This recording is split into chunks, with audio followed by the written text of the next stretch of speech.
বৃদ্ধার ভোগান্তির ছবিটা আপনারা দেখলেন।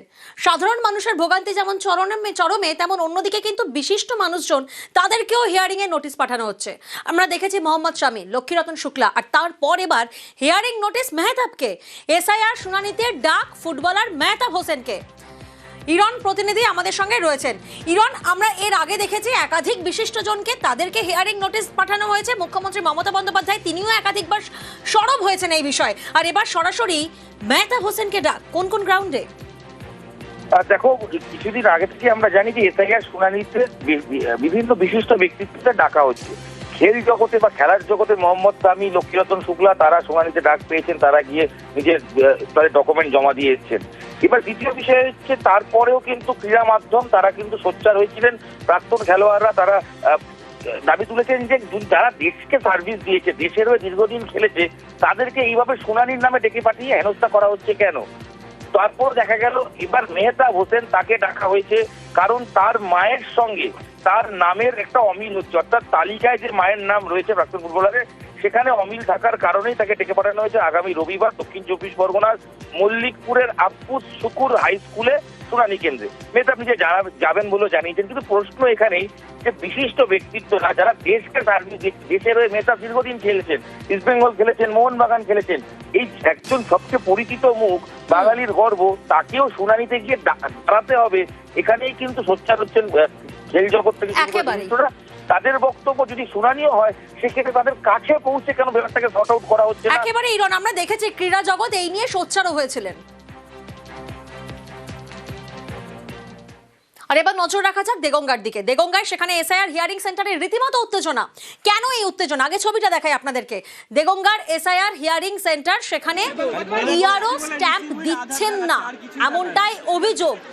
বন্ধ হিয়ারিং তার জেরে, অর্থাৎ যে নথি জমা নিচ্ছেন তারপরে যে রিসিপ্ট কপি, সেই রিসিপ্ট কপিতে স্ট্যাম্প না দেওয়ার অভিযোগ করা হচ্ছে।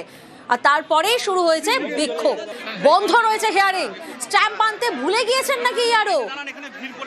জিয়াউল প্রতিনিধি আমাদের সঙ্গে রয়েছেন। জিয়াউল, সব থেকে বড় প্রশ্ন, যেখানে হাজার হাজার মানুষ তারা হিয়ারিং এর লাইনে দাঁড়াচ্ছেন, চরম ভোগান্তি হচ্ছে, তারা অনেক দূর থেকে কষ্ট করে আসছেন, সেখানে ইআরওর এহেন দাবি কেন যে স্ট্যাম্প আনতে নাকি তিনি ভুলে গিয়েছেন? দেখো, দেগঙ্গা অর্থাৎ যে হিয়ারিং সেন্টার, সেখানে প্রায় 70,000 মানুষের হিয়ারিং এ ডাকা হচ্ছে। তার মধ্যে ইতিমধ্যেই কিন্তু প্রায় একদিনে 12,000 মানুষকে হিয়ারিং এ ডাকা হচ্ছে। কিন্তু অনেক মানুষ ভোর থেকে কিন্তু এই লম্বা লাইন দিয়েছেন। কিন্তু দেখা যাচ্ছে যে চাঞ্চল্যকর অভিযোগটা উঠছে, ইআরও তিনি কোনো স্ট্যাম্প নিয়ে আসেনি। অর্থাৎ যাদের হিয়ারিং সেন্টারে হিয়ারিং হচ্ছে তাদেরকে শুধুমাত্র রিসিপ্ট কপি দেওয়া হচ্ছে, কোনো ইআরও বা ইআরও সিগনেচার বা ইআরও স্ট্যাম্প দেওয়া হচ্ছে না। আর জানি এলাকার মানুষ ফেটে পড়ে, এবং তাদের একটাই দাবি যে ভোর থেকে লম্বা লাইন দেওয়ার পরেও কেন ইআরও এই ধরনের একটা কাজ করলেন, অর্থাৎ তিনি নাকি এই স্ট্যাম্প আনতে ভুলে গেছেন।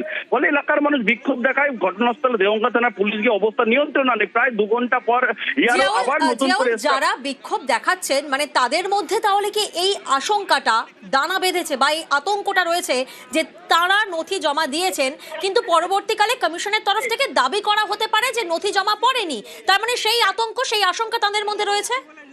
একদম। দেখো, এই আশঙ্কাটাই করছে এলাকা যারা হিয়ারিং করছেন, তার কারণ তারা লম্বা লাইন দিয়ে হিয়ারিং দিয়ে করাচ্ছেন, এবং সেখানে শুধুমাত্র রিসিপ্ট। পরবর্তীকালে নির্বাচন কমিশন যদি সেখানে আবার ডকুমেন্ট চায় যে তারা কোনো রকম ভাবে রিসিপ্ট কপি সেখান থেকে নেননি বা হিয়ারিং হননি, সেখানেই আশঙ্কা করছে। আর এই আশঙ্কা থেকেই কিন্তু তারা বিক্ষোভ দেখাচ্ছেন, এমনটাও কিন্তু জানা গেছে। ফলে ঘন্টা 2 পরে ইআরও আবার তিনি যারা স্বীকার করেন যে তিনি আনতে ভুলে গেছেন বলে হিয়ারিং সেন্টারে।